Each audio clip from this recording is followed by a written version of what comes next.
And kahit makamatay ka, pinasok eh. You're defending yourself. Di ba? Pero itong mga polis, ginagamit nila yung batas to their own advantage. Ang mali ninyo, yung batas hindi lang para sa inyo. Ang batas para sa ating lahat na Pilipino. At tandaan nyo mga polis, yung batas ng lahat ng batas natin, nag-emanate sa konstitusyon. Isipin nyo mga kababayan ha, kunyari kayo ang may warrant of arrest. Kunyari ako mismo, kaka-vlog ko, may warrant of arrest ako. And then, dumating dito sila, may warrant na bitbit. Pasig din, kasi taga-Pasig ako no? Pero elsewhere, pero hindi sila sigurado kung nandito ako. Umalis ako, pumunta ako sa farm. At tinignan ko yung mga lansones, no? So, aanin no? Aanin na. So, makakatikim na naman ako ng lansones. So, pagdating ng mga polis dito, utang na, libong polis. Tapos noon, sasabihin nila, ayan, warrant of arrest. Marunong yung asawa ko. Pagtingin na ganyan, sa Pasig ito wala siya rito. Intindihin nyo wala siya dito. Nasa ibaba siya. Siyempre, hindi sasabihin ng misis ko, saan ako doon. Bahala kayo maghanap. Kayo may warrant of arrest Tapos sasabihin, wala siya dito. Pinilit pumasok sa bahay. Tapos nun, inukupa nila yung bahay. Tapos naghukay-hukay na sila rito. Dito pa natulog. Dito ginamit yung CR. Kita niyo yung bugalga na CR. Puta na mga yan. Kung akong commander ninyo, kung akong opisyal ninyo, pagka nakita ko yun, mag-iikot kasi ko kung ako'y opisyal. Bakit? Wala tayo sa sarili nating kampo. Kung yung kampo natin, nililinis natin, kada Sabado, kada SI, Saturday inspection, tapos, pumunta lang kayo sa ibang lugar, no? Sa KOJC compound. Punta mo yung CR, imumudmud ko yung mukha ninyo doon para madala kayo. Pati dilaan ko sa inyo lahat yung simento para yung patak ng ihi ninyo, matikman nyo. Mga hayop kayo, mga polis. Gago kayo Kulang kasi kayo, no? Sa hazing, kulang kayo ng ma-smash. No? Kulang kayo sa malutong. Ang tatapang ninyo kasi yung mga nandoon na mga tao, walang kalaban-laban. Walang kalaban-laban. Subukan ninyo may dumating dyan 1,000,000 na tao. Ano, lalabanan nyo? 5,000 lang kayo? Kung may 1,000,000 dyan na taong dumating, wala nang respeto kunwari sa inyo. Yung mga checkpoint, sagasaan lang nila. Sagasaan nila. Ano? Hindi nyo kami pararaanin? Ha? Iirali nyo yung pagka-brusko ninyo, pagka-arogante ninyo? Gusto namin dumaan. Bakit? Kalsada natin to Pagbabawalan nyo kami, ilan nyo na sa checkpoint? 10, 20? O yung sasagasa sa kanya daan 1,000 Mau-overwhelm yun. Dadating yung punto sa ganon. Sige, gawin nyo pa yung kawalangyaan ninyo. Tapos nun, mag-converge lahat doon. Kunyari may 1,000,000, yari kayo. Yari kayo. Hindi na matatakot ang tao sa baril ninyo. Because kayo, kung gagamitan nyo ng baril, lalo kayong mauuwi sa... Bibigtihin kayo ng tao. Filipino Revolution. Yun yung iwasan ninyo. Ilang beses nang isaksak sa kukote ninyong mga bobo kayo, yun ang iniiwasan natin na mangyari. Because the moment the people of this republic decide to take the law on their own hands, they will not respect the PNP. And you will all be outlawed. Gusto nyo ba mangyari yon? All it takes is one leader, isa lang, not even Sara Duterte. Not even Sara Duterte. Lahat ng polis, makita ko naka-uniforme ng polis, uupakan natin, huhulihin natin. Kaya kayo, mauwi kayo, matakot kayo. Uhubarin nyo yung uniforme nyo. You will all be outlawed. Sige mangyari yun? Ha? 119 million Pilipino. Silang kayo? Pinagmamalaki nyo, 200,000? alam nyo, pagka ang taong bayan, nag-decide na mamatay kami, like what KOJC is doing, hindi nyo matatakot. No? Ay, 1 million lang ang pumunta dyan. Kita nyo, kundi kayo natakot eh. 1 million lang. Tapos pagka pinutukan nyo ng baril, another million will come, another million, and you will be overwhelmed. And later on, magiging rebelde kayo, tutugisin kayo ng armed forces. Patay kayo, good luck, patay. All because, ang titigas ng kokote ninyo. All because, panay kayo Shopee. Kaya kayo mga PNP matitino, pagsabihan nyo na yung mga kasama nyo, umalis kayo dyan. Iikot ang gulong. Malapit na nga umikot ang gulong. O di kayo, magpa-reinstate kayo. Ngayon, yung buong PNP, mapagkakatiwalaan ba ngayon? Hindi, sa akin, lahat yan. Undergo a strict, very strict, unbending na recruitment process. No? Madam President, walang problema yan eh. Titrain namin yan eh. Train namin yan. Talagang pagsasapakin namin yan eh. Talagang ayusin namin yan. Pagka may tendency na na magwalang yan ng taong bayan, ay talagang pahirapan namin. Hanggang sa mag-quit.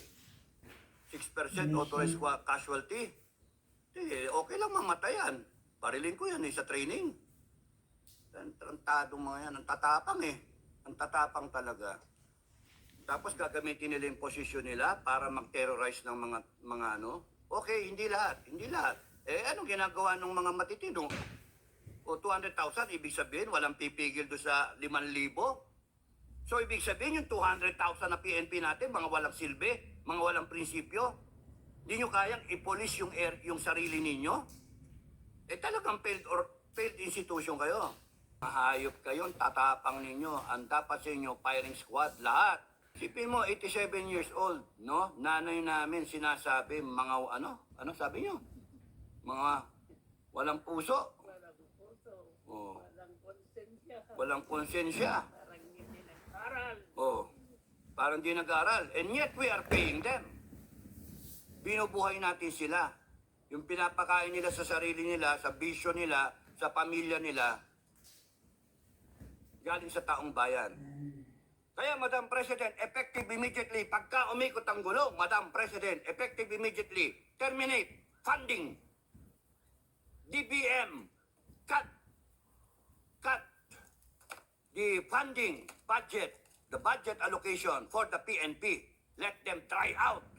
Maasahan to serve and protect, and yet you are terrorizing the Filipino people. Shut them down. Madam President, itigil ang PNP. Will let us form a new PNP. Una, yung armed forces. Muna, Marines, take charge. Kayo muna ang police functions. Kaya-kaya na AAP yan. And then, kung ano yung natitira na matitino, ipoprocess hanggang sa mapuno natin yung skeleton. And then, i-train natin ng i-train. Kung kinakailangan i-train niya ng 6 na buwan, na panay ang mantra niyan, serve and protect, serve and protect, serve and protect. Lahat ng makarap na sibilyan, sasabihin, opo, mano po. Kasi naturuan na pagka hindi siya manggalang ng taong bayan, yan to, boom, kunana. Hanip kayo, wala kayong disiplina eh. Saan kayo nakakita yung nagsasalita yung, sino ba yan? Executive Secretary ba yun? Yung babae? Kinakausap niya yung mga police, tataraydo rin siya ng pepper spray sa likod. Puta na, nayupak na yan. Kaya ako galit na galit eh. Mga traidor eh. Are we breeding policemen na ganon? Yung nakatali na yung tao, sinipa pa sa mukha? Eh, wala namang, hindi nga mukhang makapatay ng ipis eh. Tapos pagdating sa 44, iyak-iyak kayo? Pagka ang kalaban, armado, hingi kayong tulong sa AFP, reinforcement, wala pa enkwentro. Hingi na kayo reinforcement. Mga duwag. General, kasukbit ka ng Armalite, kala mong mapapalabang ka ng libo-libo. Mga walang hiya kayo. The compound headquarters of the KOJC. We have to draw the line. People of the Philippines, we have to draw the line. Saan ba tayo? Kibuloy, hindi pa pugante. He has not been yet convicted and he is entitled to be presumed innocent until proven in a court of law, and that is guaranteed by the Constitution. Anong ginagawa nitong mga polis? Ha? Anong ginagawa nyo? Pati yung follower niya, dinamay nyo. Ginawa nyo kriminal na. Ang trate nyo kay Kibuloy, kriminal na.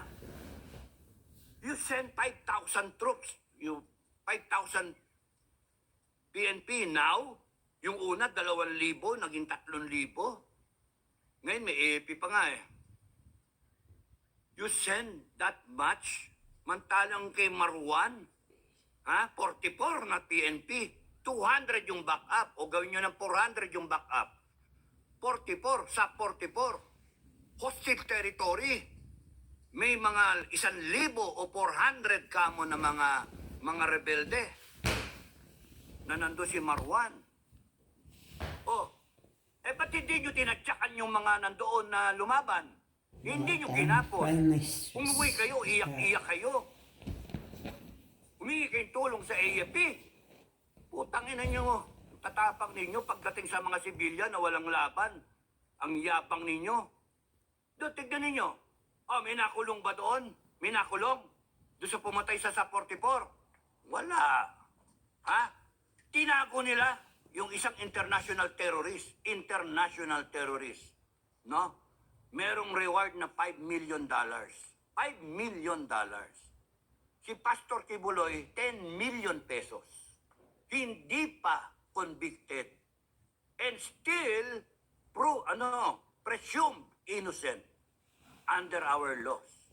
And here you come by the thousands, and then you treat the people there na kalaban, and you trample on holy ground. Nakakapika kayo. At wala kayong pwedeng argumento. Kayong mga PNP, lahat kayo, wala kayong pwedeng argumento. Dahil nasa mali kayo. Alam namin nasa tama kami. You trample on the kingdom of Jesus Christ. Hayop kayo? No. Hayop kayo.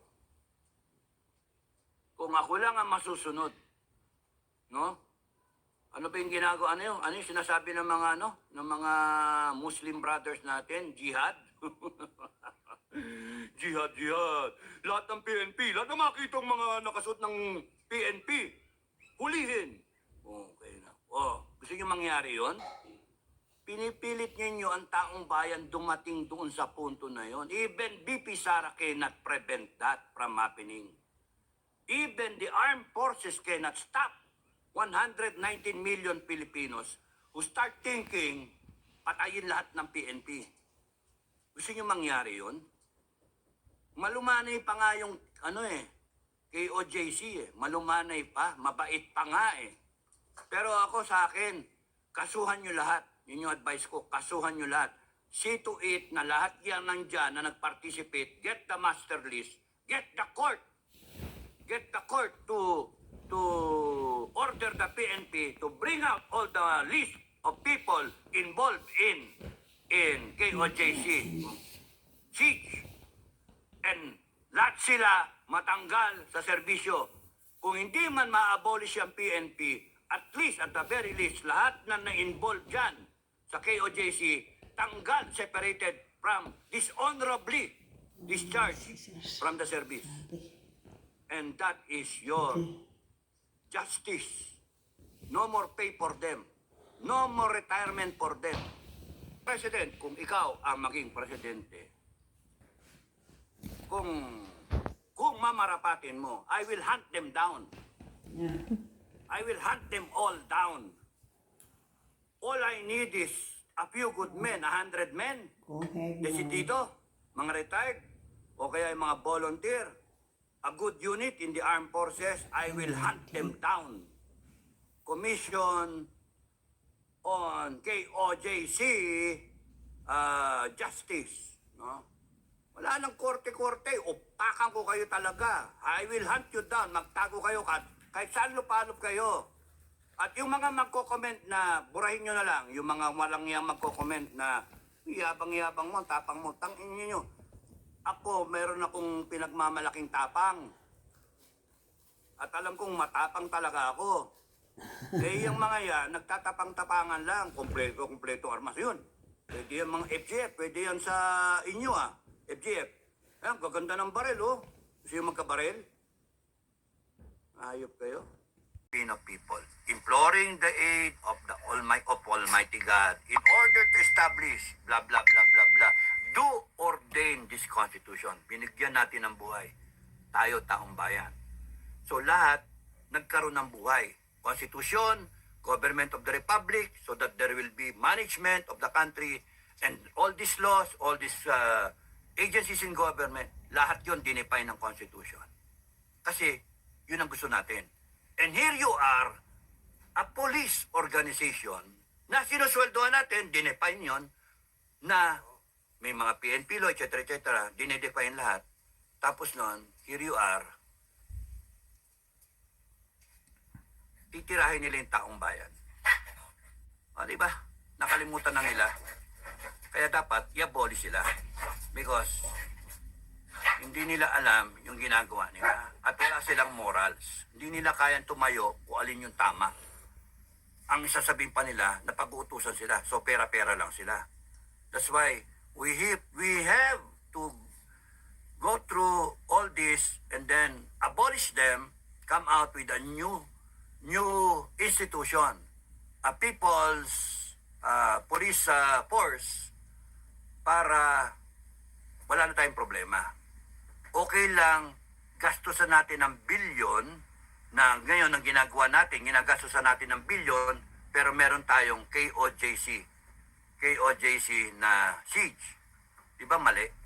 Possibility na Kibuloy is there in the highlands sa mga katutubo who are willing to hide him. Di nyo ba inisip yun? Ba't pinagpipilitan ng pulis? Kasi may informant sila. Bakit? Kasi may tumanggap ng pera, informant. Eh paano kung storytelling ala yung informant, tinanggap lang yung pera? Kaya hindi, A1 info, informant namin. Di ba? Tapos yung isa pang word, tinatago niya yung kriminal. What makes you think na kriminal na yung tao? Wala pang ang court decision eh. Wala pang ang paglilitis. Yun yung sinasabi ko, sasabi ko lang, Constitution.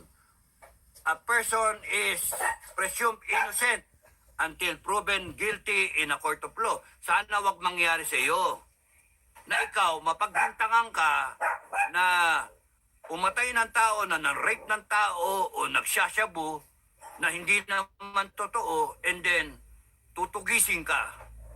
Tapos sinisigaw mo, hindi ako. Pero yung humahabol sa'yo, gusto kang patayin. Kasi trato sa'yo kriminal. Di ba? Kaya hinay-hinay. Hindi tayo judge. May judge sa korte. Bahala sila. At huwag ipagpilitan. Kasi yung isang araw na naghanap ka at wala, tapos na yun. 6 na araw na. Anong gusto nilang i-prove? Nandun sa ilalim, may bunker. Ay, nako. Okay, granting. Nandun siya. Inabutan sila ng court order. Cease and desist. Ano, ipagpipilitan nyo na hindi ko susundin yung court order na yan, na cease and desist. Kasi, sigurado ko nandyan. Ang dapat, ang proseso, umalis kayo sa loob, nandun lang kayo, paikutan ninyo, PNP, paikutan ninyo para walang tatakas kung nandyan sa loob, and then explain to the court, etc., etc., cease and desist, and then ganito, ganyan, nasa loob. Ganon. Hindi yung di-disregard niyo yung korte. Ano yan? Lawless na kayo.